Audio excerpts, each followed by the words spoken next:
Hi, we have with us Mr. Bruce Rich. He is an American writer who has written extensively on issues addressing environmental concerns. Welcome to the show, sir. Um, in the pursuit of what is the call being made through your book to uphold the world, a call for a new global ethic from the ancient India? So, what is the call being made through the book? Well, it's a book which is actually a reflection going back into history, in this case ancient Indian history, the world of Kautilya and Ashoka, on the ethical dilemmas confronting us in economic globalization. Because basically, if you look at the Kautilya and Ashoka, they were both trying to promote what one can call dharma, that's to say, a system of ethics and behavior, socially and individually, that will uphold society and the nature on which it depends. You know, the Indo-European root of the word dharma, D-H-R, it means etymologically to bear, to uphold, It's a duty. and so on. And Yeah. so I think if you look at Kautilya's dharma, it's a practical economic utilitarian one, in some ways amoral. What's of practical use for the economy and for the state is what upholds society and progress. Ashoka tries to promote many of the same measures, but based on a universal ethic. And we live in a world today that is very Kautilyan, that's to say, oriented toward artha, toward the pursuit of material wealth, as an assumption that this is the basis of society. But we don't have enough of the Ashokan element of more of an ethical approach, which would better incorporate the values of environmental and social sustainability. So that's basically the message of the book, that we live in a Kautilyan world in the 21st century, and to prevent it from disintegrating, we need also an Ashokan ethic. Yeah. So, in your understanding, if the country's model of growth gets denoted by the gross environmental product, that is GEP, than the gross domestic product, do you feel we could be on the right path of regulated development? Well, the issue is that in practice, every country in the world, every company, and indeed most public organizations are focused more on the GDP aspect, on the accumulation of wealth. A lot of lip service, much more so than in the past, is paid to environmental and social responsibility.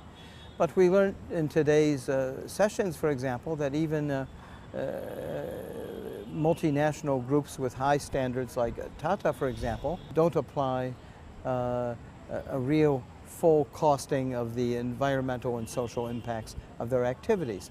So we really need to change the way we do business in the world, and that requires a reordering of society. And so obviously, nationally and internationally, no one is really on the path to sustainability. And the problem is that in the middle to long term, this will undermine human society and our ability to have a humane life on this planet. And so, and it's universally recognized now in many circles, but how do we get from that recognition to changing the way companies operate, the way states operate, to put this into practice? The environment. Yeah, that's true. So we're on the wrong path now, but at least there's a growing awareness that we have to change. Yeah, the shift needs to be made, right? Yeah, yes. So, how important do you think, is the grassroots level engagement in fostering evolved rural futures?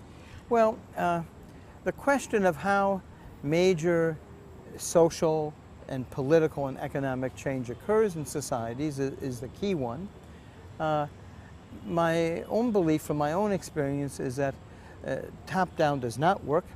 Even if you have top-down measures which are done in an attempt to do the right thing, if the society itself at the grassroots level is not ready for it, then it can even be counterproductive. So change in the world, it occurs, I think, at the local level, at the level of individual projects, at the level of also protests, and also positive examples of people trying to do things differently. And then it percolates upwards to the point where the people who hold the reins of economic and political power see that they can't go on as before, and that also society is telling them that it's time to change. Yeah. So that's why today's conference has been so important, because many of the examples have been specific local projects that with lessons about what has gone wrong and then what has gone right, and how you can learn from that to go along this path of changing the way we do business in the world. The scale of inclusivity, of including local people, is very essential. Well, yes, I mean, social inclusiveness is key. Yeah, exactly. There's a lot of talk, the World Bank talks about socially inclusive green growth. On the ground, Yeah. that needs But to be obviously all this is easier said than done. Exactly, yeah. But progress is made step by step, check, yeah. and you may fail twice, but the third time you'll succeed. But Right.